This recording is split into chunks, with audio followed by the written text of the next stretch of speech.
Yun, mga mati, nag-aaway na naman yung mga bugoy. Lagi na nag-aaway. Ito, tahimik. Nangangayayat, mga mati. Yan, mga mati ka. Sa ngayong araw, mga mati, papakita ko sa inyo yung gawa ko ngayon na malaking fighter. Dalawa yan, mga mati. Kasi meron pang gusto magpalipad, gustong bumili. Kaya gumawa na lang ako ng dalawa. Saka ito pa, mga mati. Ito, mga matik, itong big fighter na ito, mga matik, hindi na ito nabubuntutan. Lumilipad na siya walang buntot. Pinakabuntot niya ito lang, mga kamatik. Yung mga hindi pa alam, itong malaking fighter hindi na binubuntutan. Ito ang pinakabuntot niya na. Yan, may kita niya sa mga short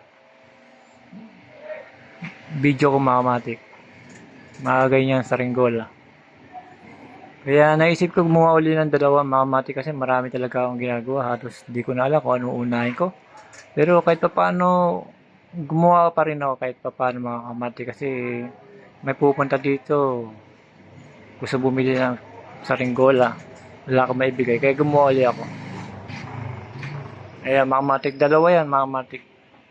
Baka mamaya, pagka wala akong ginagawa, mga kamatik, gagawa uli ako. Kasi ngayon, gabi na, naglalaba pa ako, mga kamatik.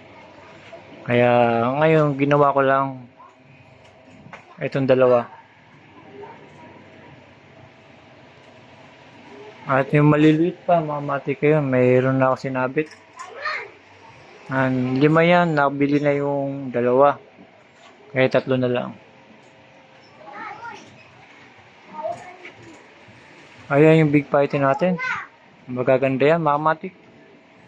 Try natin yan, paliparin pagka maganda-ganda yung panahon at malakas ang hangin, mga kamatik.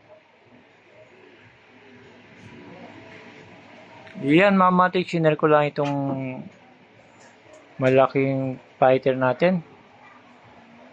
Hindi pa, yung iba hindi pa nakakaalam, ito hindi na ito binubuntutan, mga kamatik. Pinakabuntot niya yung palikpik. Ayan, mga matik, hanggang dito na lang, maingay na yung bugoy. Ayan. Pinakita ko lang, pinasilip sa inyo na meron akong bagong gawa na malaking fighter. Kahit napasukan, meron pa rin bumibili at nagpapalipad. Hindi naman nakikita yan sa uso. Kung gusto mo magpalipad ka, walang problema yan. At wala di aawat pagka trip mo. Yan, mga matik, hanggang dito na lang. Salamat.